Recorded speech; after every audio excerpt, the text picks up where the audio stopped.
মানেই তো উপজাতিদের ভূমি। পারজা, গাড়োয়া এরা শুধু মানুষ নয়, এরা প্রকৃতির সন্তান। তাদের উৎসব মানে রং, গান আর ছন্দের মেলবন্ধন। হাতে গড়া বাঁশের মাদল, পায়ে ঘুঙুর আর হৃদয়ে আনন্দের আবেগ। এই হলো কোরাপুটের আত্মা। কুন্দ্রা গ্রামে আজ আমরা নিমন্ত্রিত। সে এক অনন্য অভিজ্ঞতা।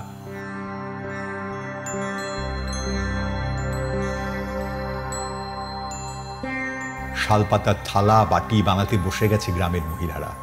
কি একতা, কি মমতা, কি সরলতা, হৃদয় স্পর্শ করে গেছে আমাদের।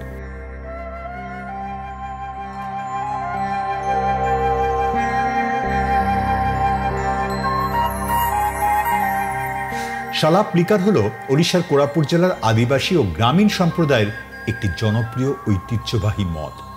বিশেষ করে কুন্দ্রা অঞ্চলে পারজা, কন্দ, গাড়োয়া ও অন্যান্য আদিবাসী গোষ্ঠীর মানুষের কাছে এটা একটি গুরুত্বপূর্ণ পানীয়। শালাপ লিকার মূলত শালাপ গাছ থেকে সংগ্রহ করা রস থেকে তৈরি করা হয়।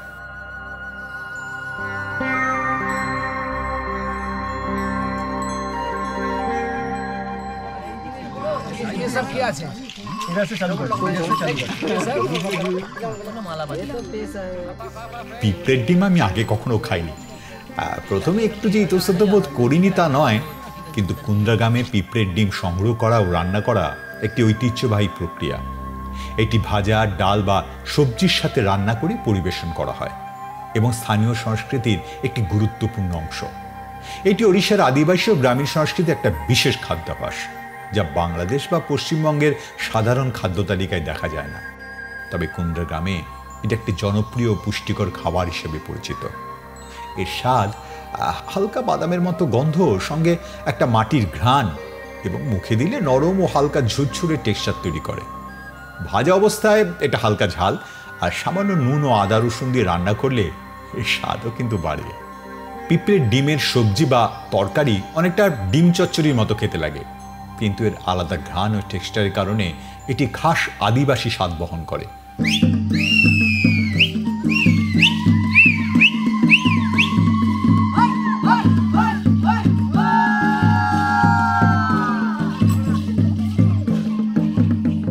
প্রকৃতির সঙ্গে তাল মিলিয়ে জন্ম নিয়েছে এক নৃত্য, এক ছন্দ, যার নাম ধিংসা।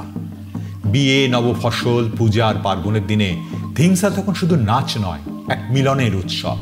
গানের শব্দে উঠে আসে তাঁদের দৈনন্দিন জীবন, প্রেম, প্রকৃতি আর সামাজিক বার্তা।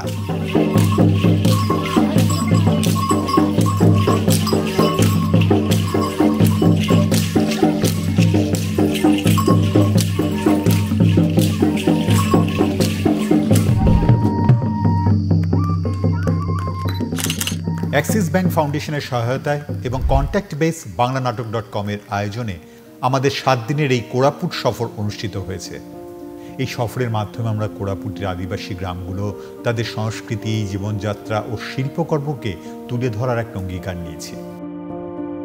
ওড়িশার কোটপাট শুধু হস্ততাঁতের জন্য নয়, এখানে লুকিয়ে আছে আরেকটি শিল্প।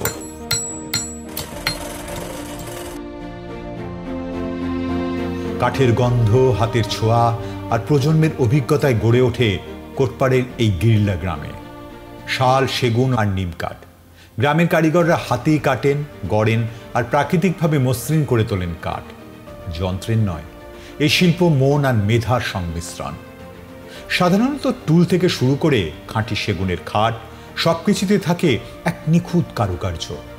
অনেক কারিগর নিজেই কাঠে খোদাই করেন স্থানীয় ফুল পাতার নকশা বা উপজাতি প্রতীক।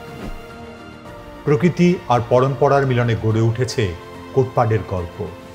কোটপাড়ের মানুষেরা তাদের মাটি, তাদের শিল্প আর তাদের কৃষ্টিকে আঁকড়ে ধরে বেঁচে রয়েছেন, নীরব কিন্তু দৃঢ় চেতাভাবে। পরের পর্বে আমরা দেখব লামটাপুট।